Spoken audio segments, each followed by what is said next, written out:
Hello friends, welcome to online political science class. बच्चों, आज हम अपने यूनिट थर्ड का थर्ड टॉपिक स्टार्ट करेंगे, जीन जैकस रूसो। रूसो को बच्चों टाइम पीरियड था 1712 से लेकर 1778 तक, 1712 से लेकर के 1778 तक। बच्चों, रूसो जो भी सामाजिक समझौते के जो विचारक थे, हॉब्स और लॉक, उन्हीं की तरह वह भी जो है एक अपना महत्वपूर्ण स्थान सामाजिक समझौते में रखता है। यानी उसने भी जो है वो हॉब्स और लॉक के समान सामाजिक समझौते का जो सिद्धांत है वो प्रतिपादित किया। रूसो को बच्चों लोकतंत्र का अग्रदूत कहा जाता है। यानी लोकतंत्र जैसा जो व्यवस्था थी उसका जो है अग्रदूत उसको कहा जाता है। यानी उसकी व्यवस्था का जो समर्थन है वो रूसो ने किया और लोकतंत्र को उसने बहुत अच्छा शासन माना। वह स्वतंत्रता का भी पक्षधर था। रूसो जो था ये स्वतंत्रता का भी बहुत बड़ा पक्षधर था तथा यह दार्शनिक और क्रांतिकारी विचार जो थे उन विचारों का भी प्रणेता इसको कहा जाता है। यानी रूसो को दार्शनिक विचारों का और जो क्रांतिकारी विचार हैं उन विचारों का प्रणेता भी इसको कहा जाता है कि क्रांतिकारी जो विचार हैं उसने इसका प्रतिपादन किया।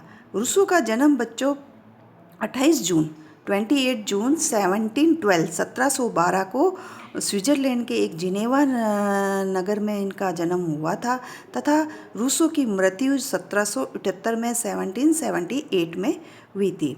रूसो ने बच्चों एक अपना बहुत ही अच्छा कोटेशन दिया कि मनुष्य जो है वो स्वतंत्र पैदा होता है। यानी वो कहता है कि मनुष्य जब जन्म लेता है तो वो स्वतंत्र होता है, उस पर किसी प्रकार के बंधन नहीं होते हैं। लेकिन जैसे ही वो जन्म लेता है तो वह चारों ओर जो है वो सर्वत्र यानी चारों ओर जो है वो एक जंजीरों में जकड़ा हुआ है। यानी वह उस पर बहुत सारे जो बंधन हैं वो लगा दिए जाते हैं। वो कहता है कि मनुष्य स्वतंत्र पैदा होता है और सर्वत्र चारों ओर जो है वो जंजीरों में वह जकड़ा हुआ है। यानी पैदा तो होता है जब वो स्वतंत्र होता है, लेकिन बाद में उसके ऊपर बहुत सारे जो सामाजिक बंधन है वो लगा दिए जाते हैं। वहीं रूसो जो है बच्चों वो कानून को, जो कानून है, जो भी विधियाँ जो हैं उन कानूनों को जो है ये सामान्य इच्छा की अभिव्यक्ति मानता है। उसका कहना है कि कानून जो है वो सामान्य इच्छा की अभिव्यक्ति है तथा वह कहता है कि संप्रभुता जो है वो सामान्य इच्छा में ही निहित है। वह कहता है कि संप्रभुता की जो शक्ति है वो सामान्य इच्छा यानी किसकी, जनता की इच्छा, लोगों की इच्छा उसमें निहित है। तो ये है रूसो का इंट्रोडक्शन। रूसो के बारे में हमने आपको इंट्रोडक्शन दिया था, तो ये था रूसो का इंट्रोडक्शन। मैंने थोड़ा इस तरह से बना करके बताया है, आप भी एग्ज़ाम में इस तरह से लिख सकते हैं। अब अपन लेंगे रूसो के द्वारा लिखी गई उनकी कुछ प्रमुख रचनाओं के बारे में चर्चा करते हैं। यह उनके द्वारा लिखी गई कुछ प्रमुख उनकी पुस्तकें।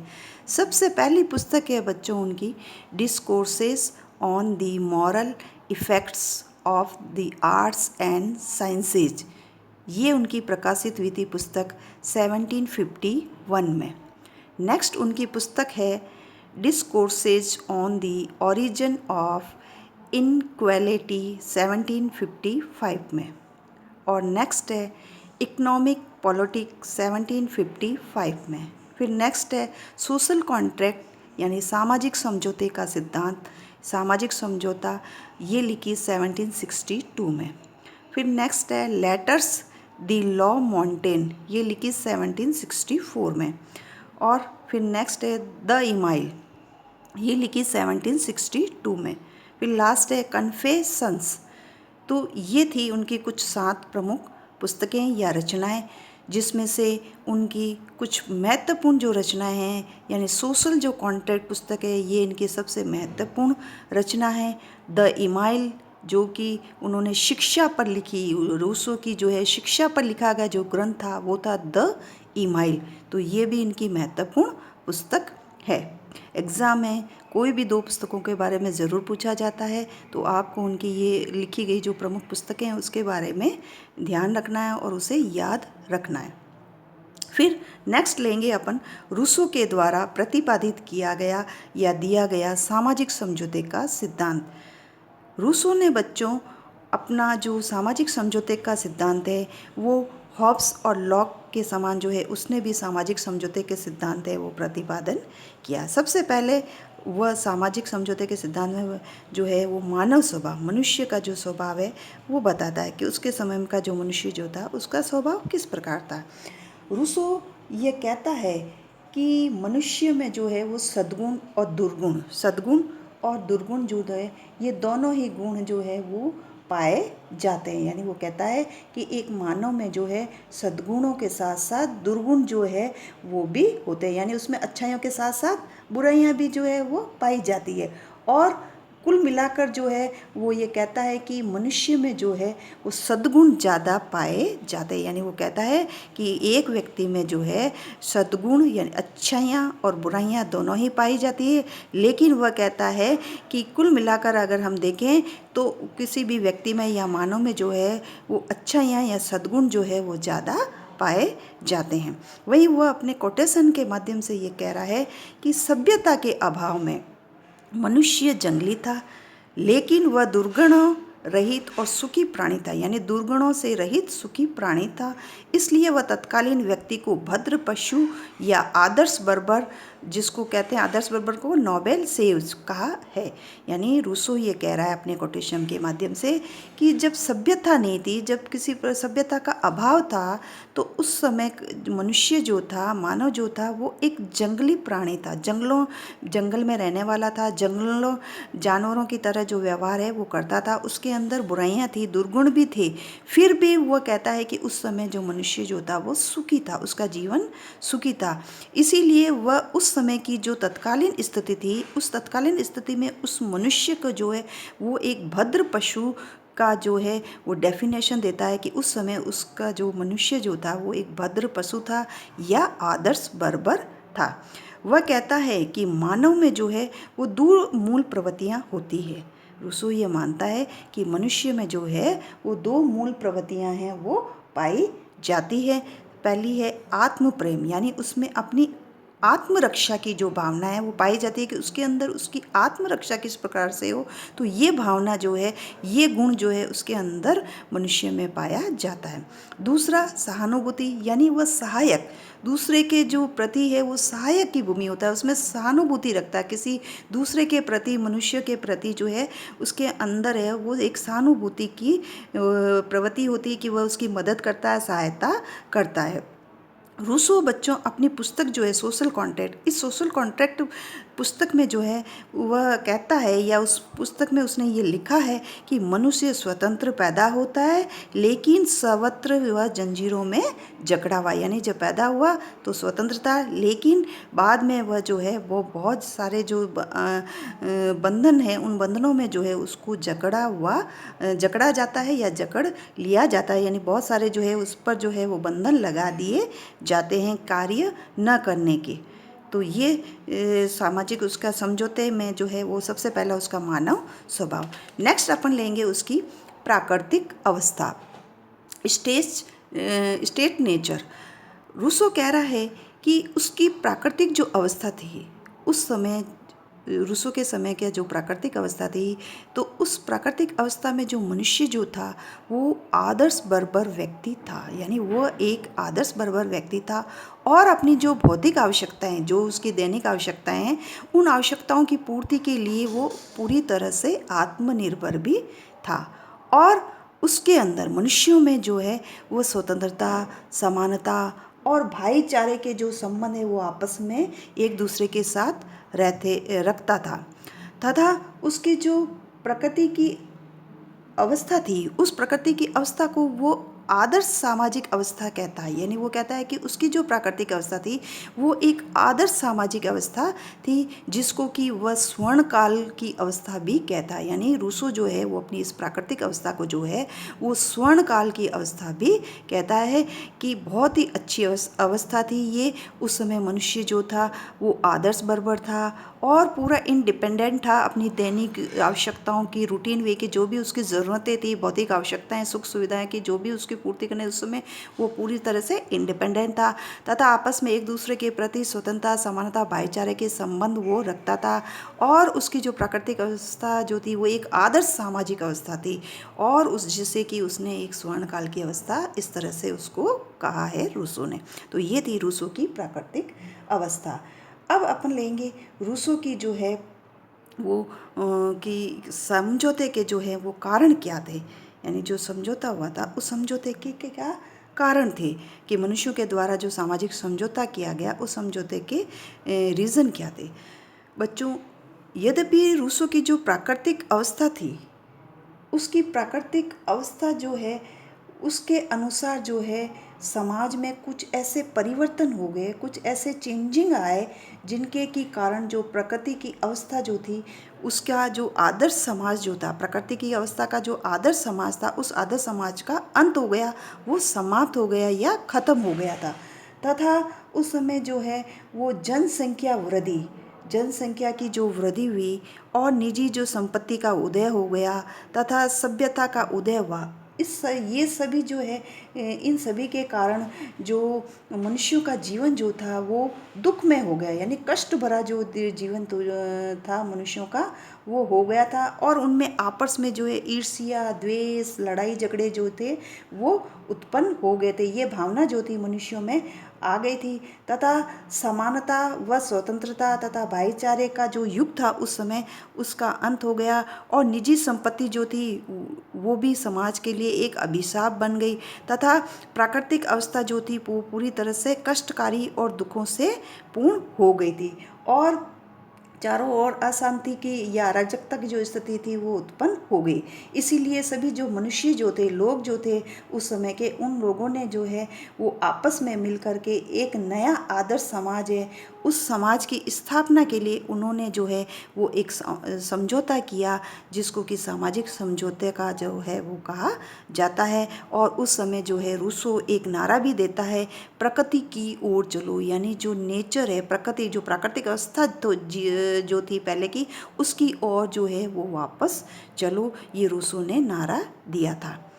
अब लेंगे अपन सामाजिक समझौता के द्वारा जो राज्य का उत्पत्ति हुई या राज्य का जो स्वरूप है या अवस्था जो थी वो किस प्रकार की थी, social contract and nature of state.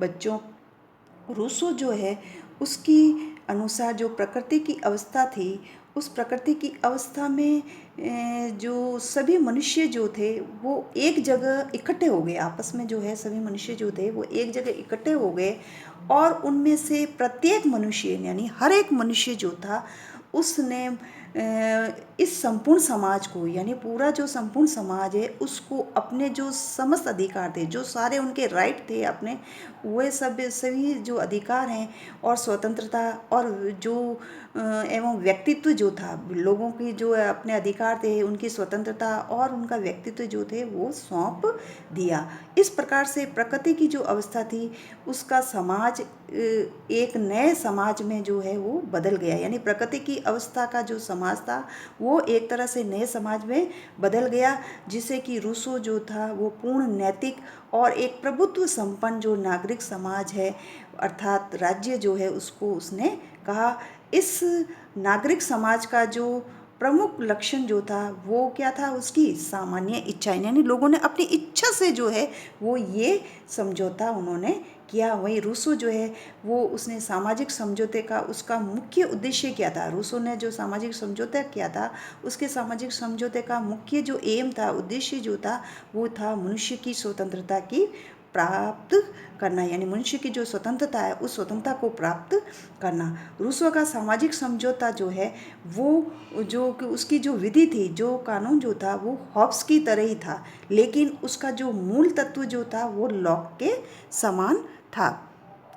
वहीं रूसो जो है उसने अपने ये जो वर्णन किया था वो अपनी पुस्तक जो थी सोशल कॉन्ट्रैक्ट उसमें उसने ये वर्णन किया था।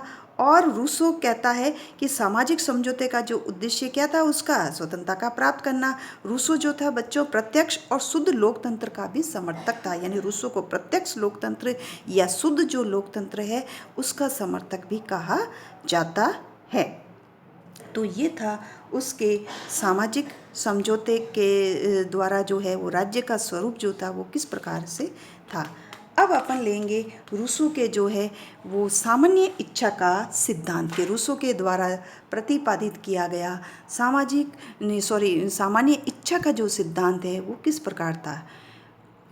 बच्चों, सामान्य इच्छा का अर्थ क्या है, सबसे पहले लेंगे उसका अर्थ, मीनिंग एंड डेफिनेशन अपन।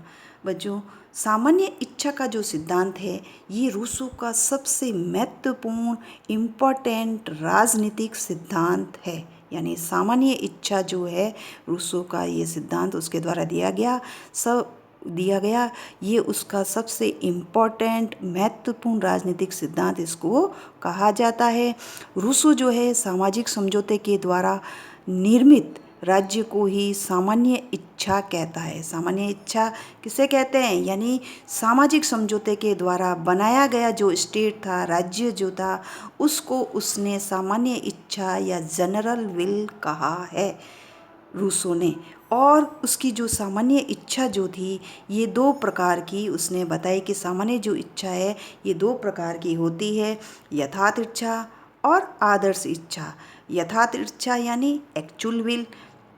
यथार्थ इच्छा में जो है ये यथार्थ जो इच्छा थी ये स्वार्थ प्रधान थी। व्यक्ति की जो है वो अपने स्वार्थ, इसमें जो भावना थी वो भरी हुई थी, स्वार्थवश वो काम करता था और उसमें उसका अपना निजी हित, व्यक्तिगत जो हित है उसको ये इम्पोर्टेंस देता था व्यक्ति।